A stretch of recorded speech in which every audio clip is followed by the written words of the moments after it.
জুলাই ঘোষণাপত্রের খসড়া চূড়ান্ত 5ই আগস্ট জাতির সামনে উপস্থাপন করা হবে। এখন ব্রেকিং নিউজ যেটা চলতেছে, 5ই আগস্ট বিকাল 5টায় জাতির সামনে উপস্থাপন করা হবে।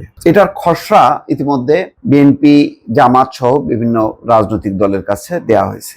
প্রশ্ন হচ্ছে যে খসড়া যে দেয়া হয়েছে, রাজনৈতিক দলগুলো কি সেটা তাদের মতামতটা কি সুনির্দিষ্ট করা হবে, নাকি সরকার তার মতন করে ঘোষণা করবে, এটা পরিষ্কার না। কালকে দুই ছাত্র উপদেষ্টা তারা তাদের ভেরিফাইড ফেসবুক পেজে এটা ফলো করে বলেছে যে 5ই আগস্ট এই জুলাই ঘোষণাপত্র চূড়ান্ত করা হবে বা ঘোষণা করা হবে। তো বোঝা যাচ্ছে যে দুই ছাত্র উপদেষ্টা জুলাই আন্দোলনের সাথে তাদের সম্পৃক্ততা, সবকিছু মিলায় তাদের একটা উৎসাহটা বেশি।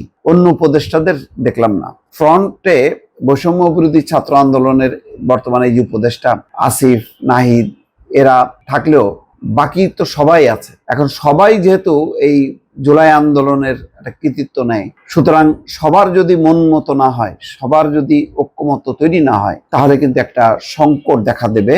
এই জুলাই ঘোষণাপত্র নিয়ে আরেকটি রাজনৈতিক অনৈক্যের সূচনা হতে পারে, যেটা হাসিনা বিরোধী আন্দোলনকারী শক্তিগুলোর মধ্যে একটা সংকট তৈরি করবে, একটা সংঘাত তৈরি করবে, আর একটা নতুন রাজনৈতিক অস্থিরতা বা অনিশ্চয়তার দিকে ধাবিত হবে। এটা আমি শঙ্কা করছি এরকমটা না ঘটুক,